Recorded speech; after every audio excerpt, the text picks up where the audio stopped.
바로 말씀드리겠습니다. QLD는 당신을 빠르게 부자로 만들 수도 있습니다. TQQQ는 당신을 빠르게 가난하게 만들 수도 있습니다. 차이는 종목이 아니라 규칙입니다.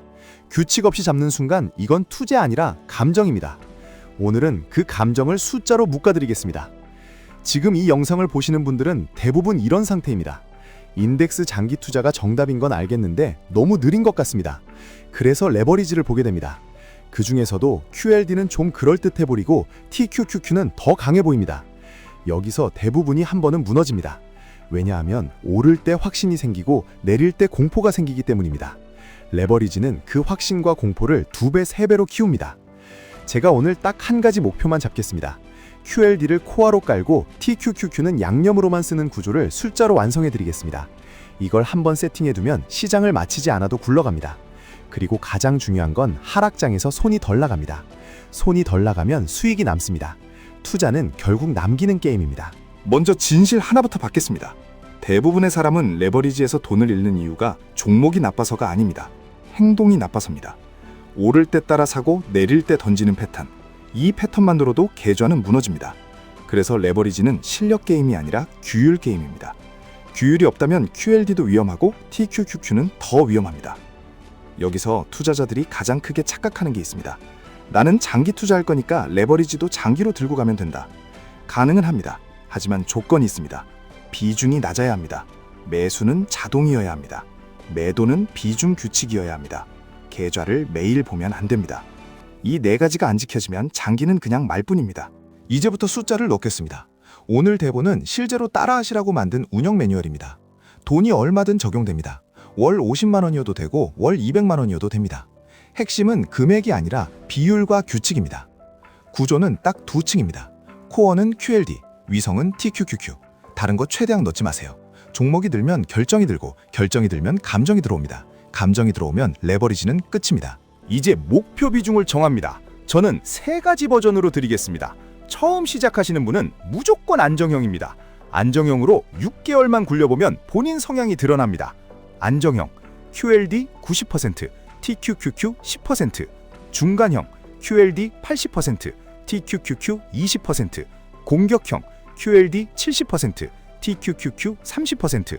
여기서 중요한 규칙이 하나 있습니다. TQQQ 비중이 QLD를 넘기면 안 됩니다. 그 순간부터 계좌는 감정 롤러코스터가 됩니다. 특히 초보일수록 TQQQ는 작게 들고 가야 합니다. 다음은 상한선을 박습니다. 상한선이 없으면 상승장 끝에서 TQQQ가 자동으로 과체중이 됩니다. 과체중이 되면 하락장에서 충격이 커집니다. 충격이 커지면 멘탈이 깨집니다. 멘탈이 깨지면 바닥에서 팝니다. 바닥에서 팔면 게임 끝입니다. 상한은 목표의 1.5배로 단순하게 잡겠습니다. 안정형 상한 TQQQ 15%, 중간형 상한 TQQQ 30%, 공격형 상한 TQQQ 45%.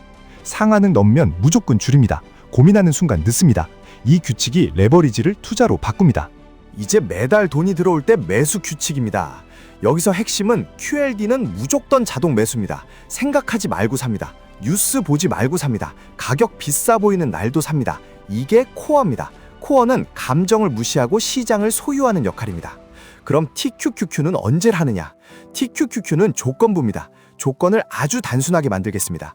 기준은 QQQ로 봅니다. 왜냐하면 QLD와 TQQQ는 결국 QQQ 기반이기 때문입니다. 차트는 하나만 보면 됩니다. 기준이 하나면 흔들림이 줄어듭니다. 조건은 고점 대비 하락폭으로 갑니다. 딱 3단계만 기억하십시오. 1단계, QQQ가 최근 고점 대비 5% 이상 하락. 이때부터 TQQQ 매수 허용. 2단계, QQQ가 최근 고점 대비 10% 이상 하락. 이때 TQQQ 매수 강도 한 단계 업. 3단계, QQQ가 최근 고점 대비 15% 이상 하락. 이때 TQQQ 매수 강도 한 반 더 업. 대신 무조건 분할. 이제 월 100만 원 적립 예시로 숫자를 꽂아드리겠습니다. 안정형 기준입니다. 기본, 매달 QLD 100만 원 자동 매수. 그리고 조건이 열리면 그 달에만 일부를 TQQQ로 바꿉니다. 즉, QLD 매수 금액의 일부를 TQQQ로 전환하는 구조입니다.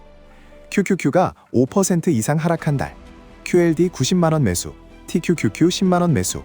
QQQ가 10% 이상 하락한 달, QLD 80만 원 매수, TQQQ 20만 원 매수. 여기서 규칙 하나 추가합니다. TQQQ는 그 달에 1번만 삽니다. 월 1회 제한. 이게 손을 묶어줍니다. QQQ가 15% 이상 하락한 달. QLD 70만 원 매수, TQQQ 30만 원 매수.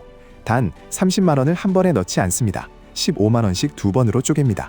예를 들면 월초 15만 원, 월중 15만 원. 분할은 예측을 없애는 기술입니다. 여기서 중요한 포인트가 있습니다. 조건이 안 열리면 TQQQ는 안 삽니다. 대신 그 돈은 그냥 QLD로 갑니다. 즉 조건이 없으면 QLD가 더 쌓이는 구조입니다. 이게 레버리지에서 살아남는 방식입니다. 오를 때 따라 사는 게 아니라 내려올 때만 조건부로 접근합니다. 이제 매도 규칙으로 갑니다. 레버리지에서 진짜 돈 되는 건 매수보다 매도입니다. 왜냐하면 오를 때 사람이 망가지기 때문입니다. 오를 때 확신이 생기고 확신이 생기면 비중을 키웁니다. 비중을 키우면 다음 하락에서 멘탈이 깨집니다. 그러니 오를 때 자동으로 줄이는 장치가 필요합니다. 매도는 가격이 아니라 비중으로만 합니다. 가격으로 하면 예측이 들어오고 예측이 들어오면 감정이 들어옵니다. 비중으로 하면 자동입니다. 규칙은 하나입니다. TQQQ 비중이 상한을 넘으면 초과반을 무조건 팔아서 QLD로 옮긴다. 예시로 받겠습니다. 계좌가 1억 원이고 안정형 목표가 QLD 90, TQQQ 10입니다. 상한은 TQQQ 15입니다. 상승장이 와서 TQQQ 비중이 18이 됐습니다. 그럼 18에서 15로 내립니다. 즉, 계좌의 3%에 해당하는 TQQQ로 팔아서 QLD를 삽니다. 이게 전부입니다. 이 행동이 왜 중요하냐?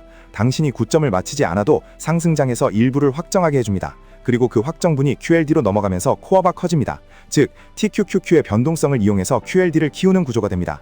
이게 레버리지를 도구로 쓰는 방식입니다. 반대로 하락장이 와서 TQQQ 비중이 줄어들었습니다.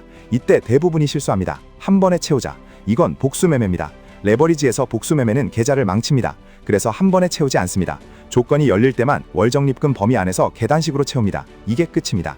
이제 확인 규칙까지 숫자로 바뀌었습니다. 레버리지에서 손이 나가는 가장 큰 이유는 계좌를 자주 보기 때문입니다. 그래서 확인 빈도도 제한합니다.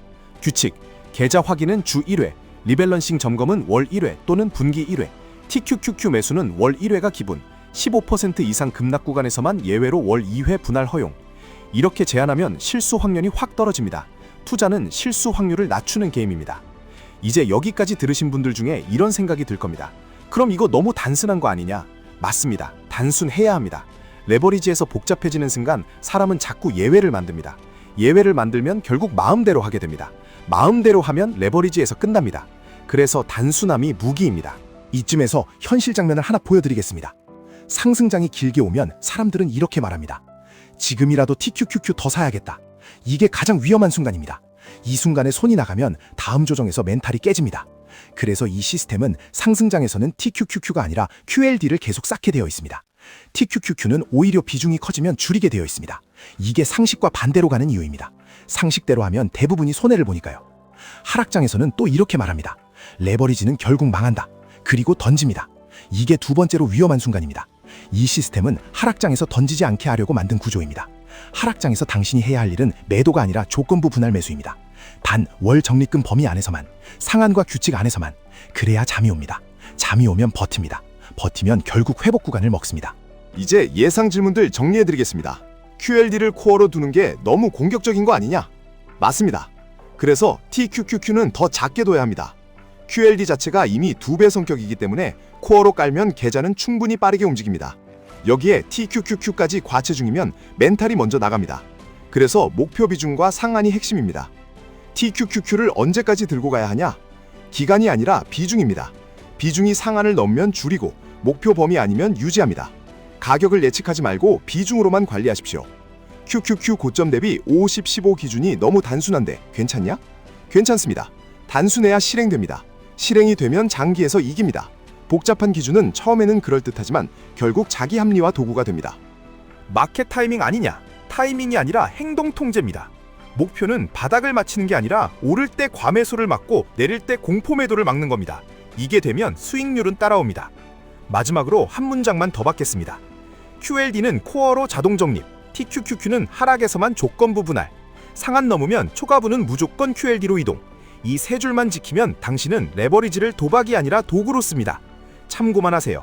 투자의 책임은 언제나 본인에게 있습니다. 지금까지 1분 투자 하이젠버그였습니다.